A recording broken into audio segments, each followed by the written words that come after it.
Jadi ibu modalnya under 1M? Ya lebih sih. Lebih 1M-an lah ya. Perbedaannya berapa persen Bu? Penghematannya dari era TV ke era digital? Jauh sekali, jauh sekali. Mungkin bisa savingsnya bisa 80% kali. 80%. Oke, jadi ibu nggak usah tahu gimana di lapangan. Lihat laporan keuangan, oh di sini bengkak, berarti ini harus bermasalah di divisi ini gitu ya? Iya, kurang lebih begitu sih. Oh, lihatnya dari laporan keuangan justru. Oke. Kalau menurut saya yang paling penting itu integrity ya. Integrity kalau sesuai kayak definisi dasarnya aja, melakukan hal yang benar walaupun tidak ada yang mengawasi. Oke, karena biasanya ide hebat itu lahir dari konsistensi dan kerja keras dan tambah lagi integritas. Daging talks to learn. Hari ini kita bersama salah satu pengusaha hebat, founder dari produk air mineral, Air Alam. Selamat datang Ibu di Daging Talk. Terima kasih sudah mengundang saya ya. Izinin kami bisa belajar hari ini sama Ibu. Ya, semoga bisa bermanfaat ya. Iya, amin. Bu, kenapa awalnya Ibu memilih bisnis air minum? Kalau air minum itu kan sebenarnya kebutuhan dasar ya. Kalau di Eropa tuh ada beberapa negara yang harganya tidak boleh lewat dari harga tertentu karena itu kebutuhan dasar manusia. Terus saat ini tuh kita merasa mungkin kondisinya kurang ideal ya karena pemain besarnya tuh masih asing. Jadi kita mencoba mengisi pasar dengan brand lokal gitu. Jadi Air Alam ini guys 100% Indonesia ya Bu ya. Iya. Jadi dari logonya aja nih, logonya peta Indonesia. Nah, mungkin apa yang membuat Ibu berani untuk bisnis di air mineral, sedangkan kan brand air mineral ini udah banyak nih yang kuat-kuat gitu ya, yang warna ini, warna itu, segala macam, yang udah menguasai pasar juga dari lama, bahkan udah masuk ke top of mind dan mungkin burning money buat promosinya juga gila-gilaan gitu. Pertamanya sih saya juga mungkin pertama ada kurang percaya diri ya, tapi kebetulan produknya bisa diterima dengan baik ya. Maksud saya kita masih merasa kalau konsep produknya tepat pada saat diluncurkan masih bisa diterima gitu. Saya bangga sekali dengan produk ini. Saya percaya dengan produknya, rasanya semua kan. Kalau diminum juga airnya enak gitu ya, dingin karena dia dari mata air asli bukan bor. Jadi karena saya percaya dengan produknya, saya cukup percaya diri untuk meluncurkan ini. Jadi ini udah sejak tahun berapa Ibu? Ini kita baru awal mungkin akhir tahun 2024 ya kayaknya. 2024? Iya, awal 2024 ya. Wih, cukup berani ya. Berarti ini umurnya belum sampai 2 tahun ya Bu ya? Iya, dan sejauh ini sih menurut kami cukup senang ya dengan hasilnya. Itu butuh mental luar biasa loh, dengan udah banyak brand-brand yang kuat air mineral, tiba-tiba muncul nih Air Alam ya kan. Tapi gimana caranya Ibu bersaing dengan kompetitor-kompetitor yang udah raksasa gitu di bidangnya? Kami mengutamakan pertama produk konsep ya, terus harganya juga bersaing, terus mutu produknya, terus jalur distribusinya, ya kurang lebih itu sih ya. Jadi dan promosinya juga ya, promosinya kami utamakan ada di mana-mana gitu, cukup terlihat di mana-mana. Di minimarket sekarang udah ada? Kalau minimarket sebagian sudah ada. Oke, tapi belum bisa masuk semua ya kan? Iya. Karena udah ada air-air di dalam. Iya. Iya. Karena bisa dibilang berarti adanya kompetitor itu bukan penghalang, tapi pengingat bahwa kita harus terus inovasi gitu. Betul. Ibu ya. Nah, Ibu sendiri mungkin bagaimana cara Ibu membranding produk ini? Tiba-tiba sekarang di pasaran dalam waktu sebentar bisa cukup dikenal pasar dan banyak diminati masyarakat?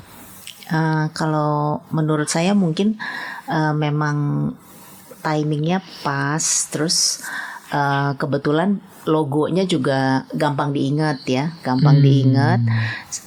Jadinya waktu pas kita belum lama launching, terus kita ada market survey, kita tanya orang-orang rata-rata langsung tahu sih apa sudah tahu air alam yang logonya peta gitu. Oh, udah tahu. Iya. Kalau pemilihan harga, biasanya Ibu ikut nggak dalam pemilihan harga jual dan lain-lain? Iya. Pemilihan harga kalau saya sih kurang lebih asal masih itu ya, masih profit gitu ya. Saya juga namanya aja kita produk baru, kita nggak pasang harga yang terlalu tinggi sih ya. Oke, berarti ini produk sekarang sudah tersebar dari Aceh sampai Papua sudah? Kalau Papua belum. Oke, jadi baru ya 70% lah Indonesia. Iya, Oke. Dengan banyaknya produk air minum di tanah air, menurut Ibu ini udah masuk di 10 besar belum? Mungkin kalau 10 besar mungkin dari segi apa nih, kalau dari segi penjualan belum ya, tapi target kita untuk awareness sih cukup tercapai ya. Oke. Untuk produk awareness dulu ya. Yang Ibu tahu mungkin ada berapa brand sekarang yang menurut Ibu menguasai pasar? 20, 50? Di atas 5 ya. Di atas 5 ya. 5 ya. Oke. Ibu punya target sendiri, dia harus mencapai di rank berapa mungkin dalam beberapa tahun? Ada sih ya. Ada. Jadi udah menetapkan KPI ya. Oh, luar biasa. Nah, kalau kita lihat kan di pasar itu kan orang bersaing harga juga. Karena memang ada air minum yang nge-branding, gue tuh harganya mahal. Aku harganya murah. Nah, menurut Ibu air minum yang harganya mahal sama harganya murah itu dalamnya beda apa sama sih sebenarnya? Harusnya sih sama ya. Sama. Iya, harusnya sih sama ya, karena kan kalau di pricing itu kan ada built-in juga biaya marketing, biaya office-nya ya, sehingga harusnya sih barangnya kurang lebih sama ya. Sama jadinya. Jadi yang bikin air itu ada yang murah sama mahal itu Brandingnya sih. brandingnya. Oke. Kecuali kalau dia ada edit value yang lain, seperti misalnya pH tinggi atau botol daur ulang yang meningkatkan cost ya.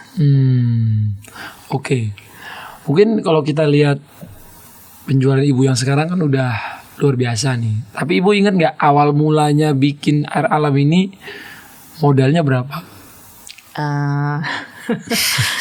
Modalnya karena background saya keuangan ya, saya selalu mementingkan bottom line. Jadi saya selalu mengusahakan kalau produk launching gitu juga tidak terlalu besar sih ya. Oke. Jadi Ibu modalnya under 1M? Ya lebih sih. Lebih 1M-an lah ya. Ya lebih sih. Lebih. Jadi hal pertama yang Ibu bikin apa dulu? Cari mata airnya apa? Bikin pabriknya apa? Pertama kita produk konsep dulu ya. Produk konsep dulu. Terus produk konsep, jadi logo, terus desain botol dan sebagainya.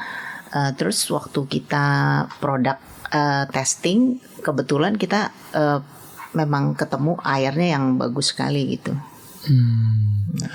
Jadi Ibu ini bisa dibilang founder kan? Untuk produk ini ya. Air alam ya. Ibu ini sendiri atau ada partner-partner juga? Kalau kita share, kebanyakan itu shareholdernya keluarga. Oh, keluarga, iya, adik kakak gitu. Iya. Tapi kebetulan ya saya yang run usahanya. Gampang gak sih Bu usaha sama keluarga-keluarga sendiri? Ya ada plus minusnya ya. Ada semua hal kan pasti ada plus minusnya ya. Bisa gak kita tahu biar buat belajar nih Bu, plusnya apa bisa sama keluarga, minusnya apa? Kalau plusnya mungkin kalau kita mau bikin decision lebih cepat ya, lebih fleksibel. Maksudnya kita bisa bikin decision sendiri gitu, nggak perlu terlalu banyak RUPS atau gimana ya. Cuman kalau minusnya ya mungkin selama saya berusaha beliau belum ada ya. Mungkin lebih mengandalkan gitu ya. Ya belum ada sih ya, karena masih cukup fleksibel lah ya dalam pengambilan keputusan dan sebagainya. Nah, kalau ibu sendiri kan tadi kita udah dengar bagaimana ibu sama keluarga. Nah, apa tantangan terbesar ibu dalam menjaga kualitas air? Karena kan ini airnya banyak, terus dikirimnya juga jauh-jauh. Gimana menjaga kualitasnya? Kita tentunya kita ada QC ya di setiap lokasi. Terus kita juga ada tim yang selalu melakukan kunjungan gitu ya, untuk ngecek itu sih, selalu sampling production test. Oke, jadi ibu ada buat tim sendiri. Iya. Penjualan tapi kebanyakan online apa offline sekarang, Bu? Offline. Offline. Oke, jadi kalau ibu marketing pun marketingnya marketing offline. Iya. Oh. Offline-nya itu kita trade promotion, seperti kita ada program macam-macam sih. Kita ada program gosok-gosok emas untuk distributor. Tapi untuk program marketingnya kita juga banyak juga sih di online ya. Oh, ada juga di online banyak. Banyak sih ya, di sosial media segala ya. Oke, misalnya contoh nih, dari 100% ibu punya budget marketing. Kalau untuk di titik ibu sekarang dengan penjualan yang luar biasa sekarang, bagaimana ibu membagi promosi, budget promosi? Budget promosinya kalau kita sekitar 50% ya, 50% marketing online, 50% trade promotion. Oh gitu. Berarti 50% tuh online tuh seperti masukin ke ya Instagram. Terus YouTube gitu ya. Oke. Kalau yang di offline, yang trade tadi, trade promo, yang emas gitu-gitu. Ya, program untuk distributor. Jadi distributor ini semangat buat ngejualin air alam terus. Oke. Itu ilmu tuh guys ya. Jadi kalau kamu mau jualan produk, distributornya harus semangat dulu jualin barang kamu. Kalau enggak kamu jualan aja sendiri ya. Kalau nggak ada distributor. Berarti peran distributor ini tinggi banget ya, Bu? Iya, sangat penting sih ya. Sangat penting ya. Ibu sekarang sudah ada bekerja sama dengan berapa distributor? Banyak sih ya. Kita kan maksudnya kita ada distributor utama, terus didistribusikan ke grosir-grosir ya. Grosirnya ada banyak sih. Banyak banget. Banyak. Wah. Grosir. Oke. Wow. Itu berarti dari satu pabrik atau banyak pabrik? Kita dari beberapa pabrik sih, karena kan kalau air kan distribusinya mahal ya. Jadi kita ada berapa lokasi. Itu bener tuh guys. Jadi air itu mungkin modalnya kadang-kadang orang bilang kok bisa mahal gitu ya. Padahal mahalnya itu di distribusinya gitu Bu ya. Karena sekali ngirim kan bertonton gitu ya. Berarti Ibu punya driver banyak dong ya? Iya sih. Karyawan sekarang udah ada berapa orang Bu di air alam? 500, 1000. Kalau kita ya saat ini mungkin karena ya kita cukup efisien sih, nggak terlalu banyak karyawannya. Oh iya, efisien. Di luar pabrik ya, di luar pabrik. Karena kan distribusi juga PT-nya beda sih. Oh gitu. Kalau pabrik mah pasti banyak ya. Iya. Oke, dalam Ibu membentuk manajemen suatu usaha, menurut Ibu divisi apa sih yang paling penting untuk usaha itu biar makin mulus gitu? Tentunya manajemen ya, manajemen. Tapi menurut saya karena saya backgroundnya keuangan ya, finance. Ya, jadi yang perlu kayaknya dalam segala bidang itu yang perlu diperhatikan bottom line. Kalau enggak tuh kadang-kadang marketing jalan sendiri, terus produksi jalan sendiri, jadinya tuh akhirnya tuh bottom line-nya negatif ya. Oke. Jadi menurut saya pihak manajemen tuh harus memperhatikan keuangan sih, yang paling penting diperhatikan. Pihak manajemen. Oke, berarti paling penting manajemen. Finance Di dalam situ, di dalam manajemen juga. Iya.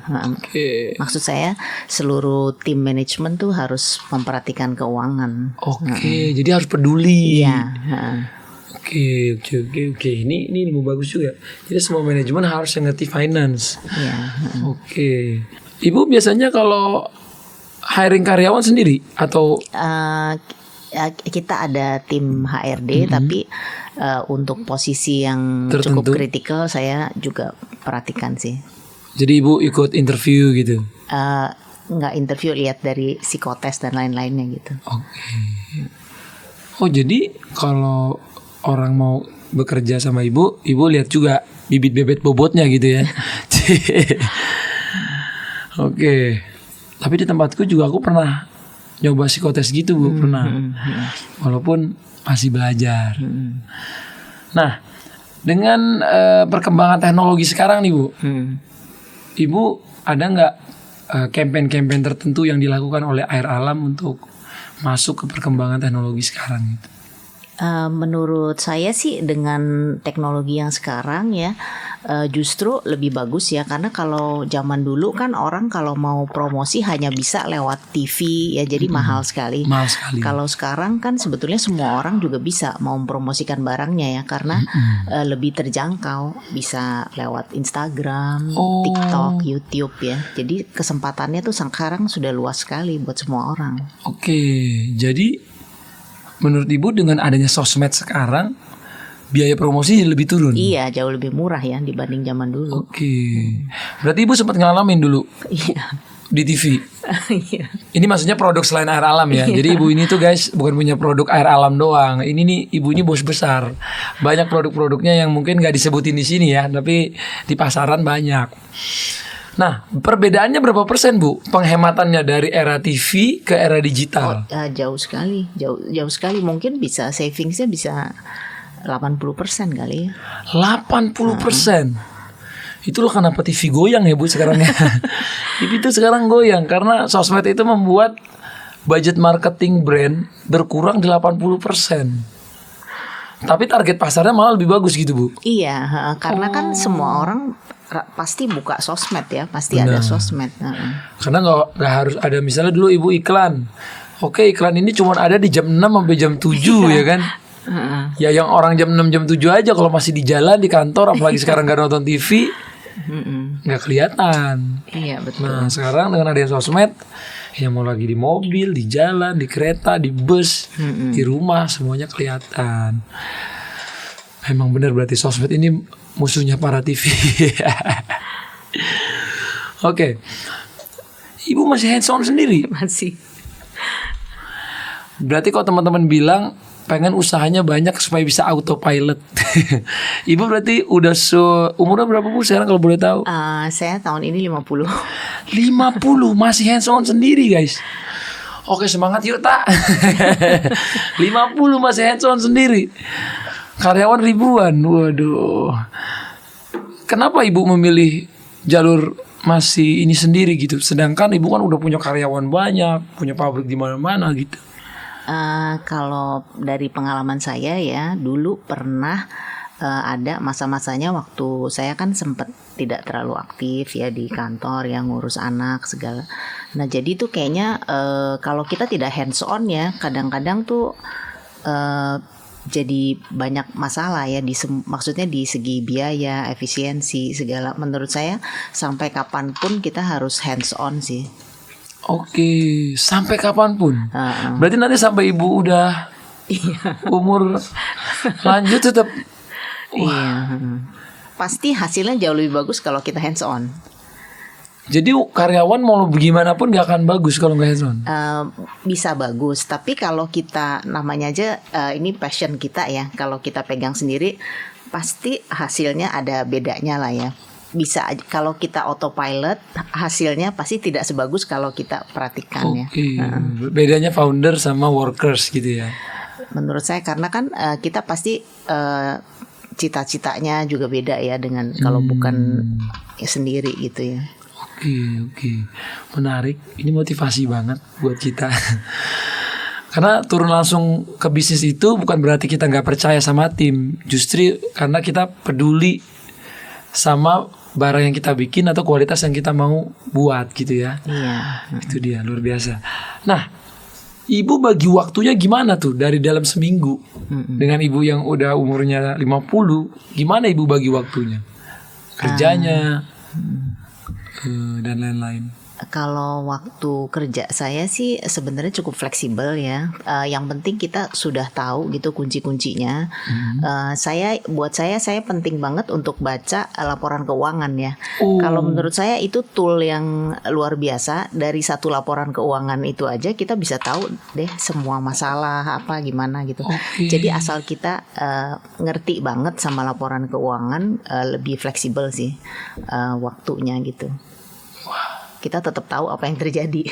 Oke, jadi ibu nggak usah tahu gimana di lapangan, lihat laporan keuangan, oh di sini bengkak, berarti ini harus bermasalah di divisi ini gitu ya? Iya, kurang lebih begitu sih.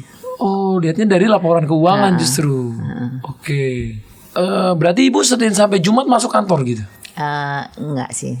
Tetap fleksibel tapi kerjanya bisa dari mana aja. Iya. Jadi kebanyakan meeting-meeting pun Zoom. Iya, bisa Zoom, video call gitu ya. Oke. Memanfaatkan teknologi lah ya. Iya.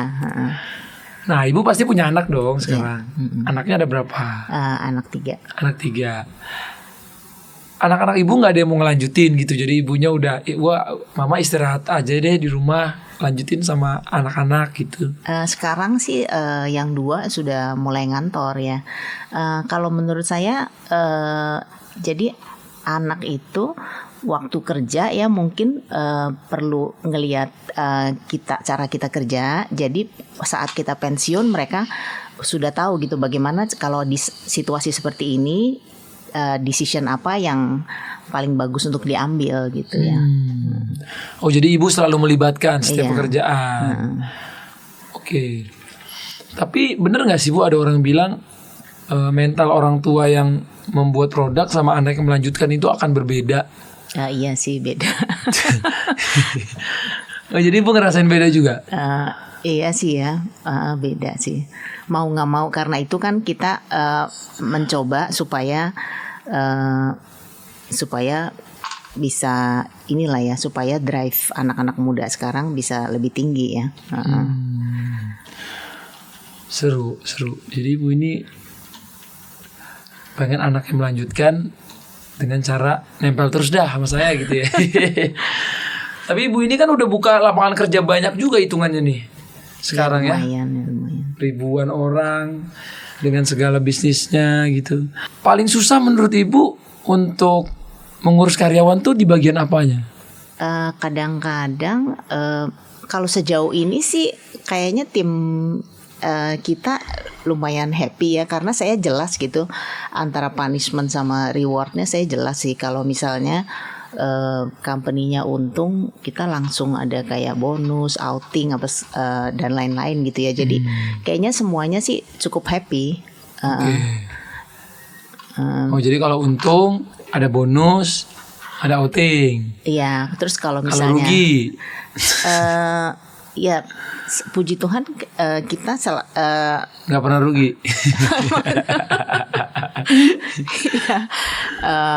masih oke lah ya, masih oke. Jadi maksudnya belum pernah sampai yang perlu tindakan drastis gitu ya.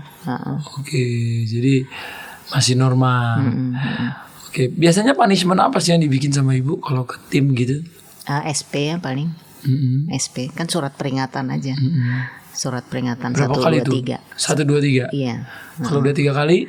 Kalau udah 3 kali, kalau 3 kali selama 6 bulan kan PHK ya. Oh iya. Tapi biasanya sih kalau udah SP1 biasanya sih orang udah aware ya. Udah ada yang salah gitu Iya. sama kerjanya. Oke, kita lanjut ke air alamnya nih. Kan tadi kita pengen belajar bagaimana ibu membangun branding air minum.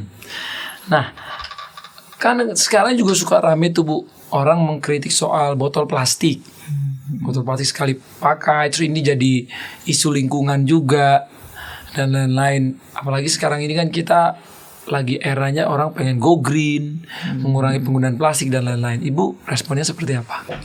Iya, karena itu kita sekarang kan ada ini ya, air alam eko ya. Eko. Ini 100% daur ulang. Oke. Sebetulnya kalau di dunia tuh targetnya sekitar 2 tahun ke depan itu minimal 40% daur ulang. Tapi kebetulan kita bisa bikin yang 100% daur ulang. Terus menurut kami harganya juga masih lumayan ya, tidak terlalu tinggi. Jadi kita langsung bikin yang 100% ya.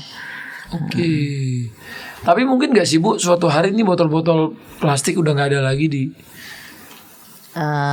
Mungkin kalau sampai 100% tidak ada mungkin masih sulit ya, karena kan tergantung harga juga ya, tergantung harga. Tapi kemungkinan sih di beberapa tahun ke depan bisa turun banyak ya, bisa turun banyak. Kalau di luar negeri itu kan kita lihat ada yang udah menggantinya pakai botol kaca Bu, Iya, sama yang aluminium ya. aluminium. Kalau di sini kok aku masih jarang lihat ya.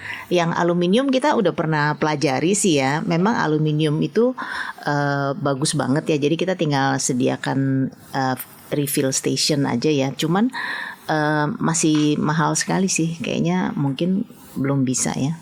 Belum nyampe. Iya, masih mahal sekali sih itu botolnya segala. Oh, jadi kalau pakai kaca, pakai aluminium itu mahal. Iya. Pakai eko gini mahal juga. Yang ini lebih mahal dari yang biasa, tapi masih terjangkau sih ya.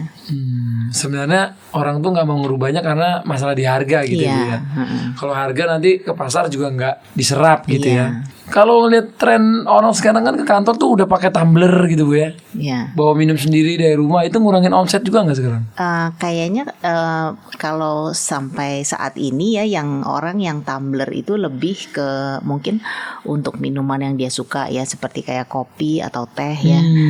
Kita ada vending machine di universitas-universitas itu, kayaknya mahasiswa itu mungkin nggak bawa botol kayaknya ke kampus karena penjualannya tinggi sekali kalau di kampus-kampus. Air minum ya. Iya. Mungkin kadang-kadang mager juga ya Bu ya. Atau udah minum kan lama-lama habis. Iya. Iya. Jadi orang tetap nyari air minum kemasan. Iya. Oke. Tapi selama Ibu berbisnis, apa sih pelajaran terbesar yang Ibu dapat gitu? Kalau menurut saya yang paling penting itu integrity ya. Integrity kalau sesuai kayak definisi dasarnya aja, melakukan hal yang benar walaupun tidak ada yang mengawasi. Menurut saya itu penting banget sih, karena kan dulu saya juga pertamanya profesional ya.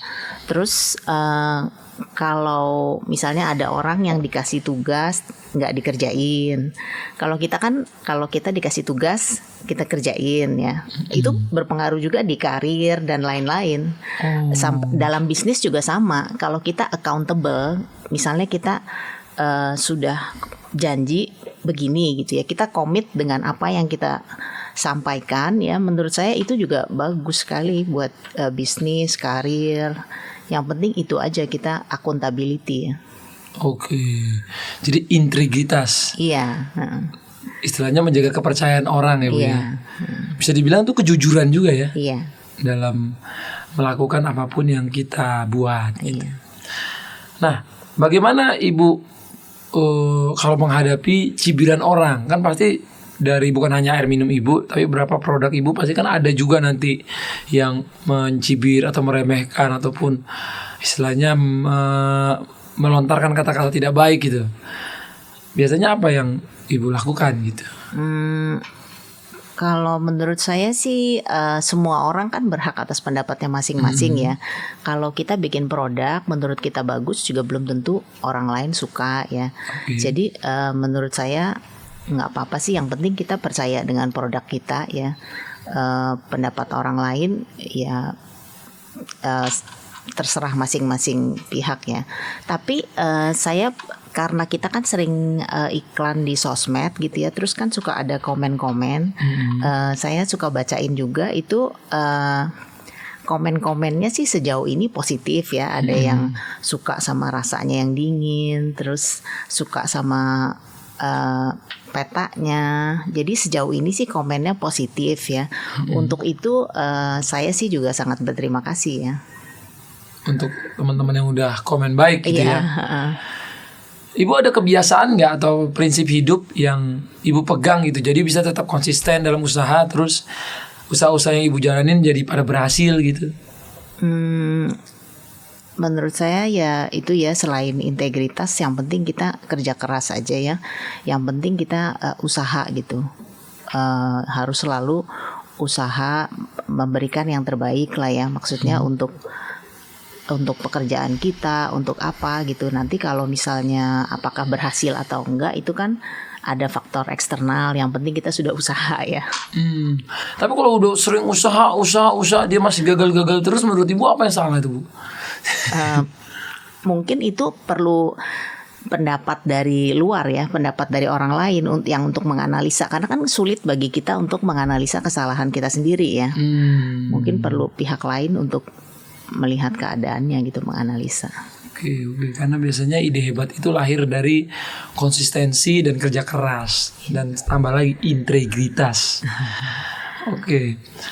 Nah, mungkin ibu ada target tertentu nggak buat brand ibu ini ke depannya, 10 tahun ke depan air alam ini harus jadi seperti apa gitu? Iya, mungkin harapan saya ya 10 tahun ke depan air alam bisa jadi salah satu pemain yang besar ya. Apa mungkin akan juga ke mancanegara gitu? Ya mudah-mudahan. Gampang nggak sih Bu masuk air mineral ke luar negeri gitu? Kebetulan kita kan ada distribusi di luar negeri juga ya, tapi mungkin karena kalau ini kan kita spesifik brandingnya untuk Indonesia ya. Mungkin kalau ke luar negeri mungkin bisa dengan brand yang lain ya. Karena ini tuh udah petanya aja Indonesia ya, atau dijual di luar negeri ya kan. Oke. Mungkin kalau anak-anak muda nih Bu yang nonton, mereka pengen jadi pengusaha. Menurut Ibu sebelum mereka mulai usaha apa sih yang harus dipelajarin gitu? Menurut saya sebetulnya kan kalau sekarang nih orang mau startup itu sudah sangat gampang ya, modalnya tidak besar seperti yang tadi saya bilang ya. Terus mau untuk produksinya juga tidak usah bikin pabrik segala, kan bisa maklon. Jadi biaya untuk launch produk itu sudah sangat rendah. Jadi mulai aja. Terus kalau misalnya kita ada sesuatu yang kita tidak ngerti, bisa juga kan sekarang banyak mentoring atau apa. Yang penting mungkin harus itu juga mungkin belajar kumpul-kumpul dengan komunitas yang sama-sama berambisi sama gitu ya. Jadi kita bisa banyak ide. Dan kalau misalnya baru mulai, tidak ada salahnya sih kita kerja kantor dulu ya untuk Cari pengalaman. Iya, cari pengalaman. Itu bener sih. Jadi sebelum orang usaha baiknya kerja dulu ya Bu. Iya, jadi ngerti saya. ya. Work ethicnya kayak gimana? Iya, work ethic sangat penting. Disiplinnya gimana gitu ya. Berapa tahun menurut Ibu orang butuh bekerja supaya punya mental yang baik untuk punya usaha? Mungkin 1-2 tahun juga cukup ya, tergantung orangnya cepat belajar atau enggak ya. Tapi kan kerja kantor itu menurut saya penting sekali ya, itu untuk merubah mindset, untuk disiplin sama work ethics tadi ya. Karena kalau langsung usaha dia, iya, mungkin dia belum disiplin. iya, karena kan kalau kantor kan harus masuk jam sekian, Iya. pulang jam sekian gitu ya. Iya. Wah, ini banyak banget nih ilmu yang kita bisa pelajarin hari ini. Tapi kalau mereka, menurut Ibu, kalau mereka ini benar-benar baru lulus kuliah, terus kerja, udah punya tabungan, misalnya contoh, tabungannya 50 juta. Ibu nyaran, Sudah banyak dong. udah banyak. Habis kerja lah dia 3 tahun, dia punya tabungan 50 juta. Menurut Ibu, dia usaha apa yang harus dibikin? Terus boleh nggak dia pakai 50 juta yang langsung buat usaha, atau hanya boleh sekian persen? Kan Ibu orang keuangan nih, sekian persen buat usaha, sekian persen buat nabung, atau harus main safety zone ataupun all in, atau gimana? Iya, kalau menurut saya sih, saya juga gitu ya. Maksudnya kalau untuk finance, saya bukan orang yang all in semuanya diinvest gitu ya. Oke. Jadi mungkin pertama kita cari aja ide yang biaya launchingnya nggak terlalu besar. Terus ya dari 50 jutanya itu mungkin hanya di spend berapa persen ya? Mungkin maksimal 60% kali. Untuk ngejaga gitu ya. Iya, karena kan kita tetap harus ada tabungan ya. Selain usaha ibu invest juga nggak kayak ke saham apa kripto? Iya. Kripto ibu main juga? Iya ada sih. Oh ada. Oh jadi ibu semua instrumen pakai. Iya. Tapi paling works apa menurut ibu? Paling works? Karena kalau menurut saya ya kan banyak orang yang main saham terus nyangkut gitu ya. Nah itu kalau menurut saya karena saya orangnya cukup konservatif, saya main saham itu saya bukan nyari capital gain tapi saya nyari dividen. Jadi saya beli saham yang dividennya di atas 10% aja, itu kan udah bagus sekali. Iya, berarti ibu lebih ke main aman ya? Iya kayak main saham BUMN gitu-gitu ya. Gitu. Sekarang lagi naik ya bu ya? Sekarang ada yang lagi turun sih kesempatan buat masuk. Oh malah sekarang masuk.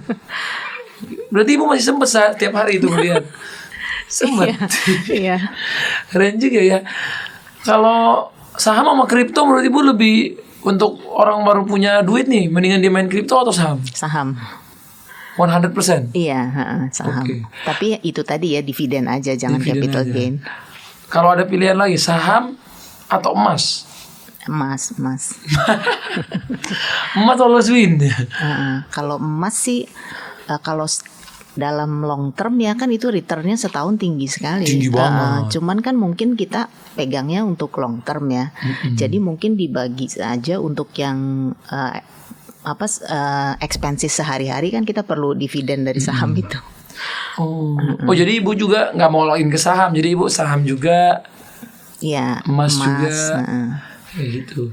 Berarti kalau misalnya ibu punya portofolio, misalnya ibu punya duit 100%, ibu milihnya kemana-mana nih? 30% kemana? Kalau saya yaitu karena saya terlalu konservatif ya, jadi saya itu sekitar 80% masih di bonds, 80% masih di bonds ya obligasi. Terus sahamnya masih emasnya 10%, terus kripto sedikit sekali sih di bawah 5%. Terus kalau sahamnya juga belum 10%. Ini karena sekarang saya kayaknya mau lebihin sahamnya supaya kayak ya mungkin sampai 15% kali. Di saham. Obligasi yang diturunin. Iya. Oke, Ibu, makasih banyak nih sharing-sharingnya. Ya, terima kasih aku jadi banyak. belajar banyak. Soalnya aku tuh percaya emas banget. Oh iya bagus. Aku nyobain juga saham, nyobain kripto, tapi aku tuh emas tuh sampai hari ini aku worth it banget gitu. Wah iya bagus banget kalau Bagus banyak banget. emas. Alhamdulillah ya. Jadi dia jadi investasi yang bagus, terus resikonya kecil. Iya. Resiko kecil. Oke, makasih Ibu. Sehat selalu. Semoga air alam semakin sukses. Makasih, terima kasih banyak waktunya. Thank you. Sukses, sehat selalu untuk Ibu. Jaga kesehatan, jangan lupa olahraga ya Bu ya. Makasih. Assalamualaikum.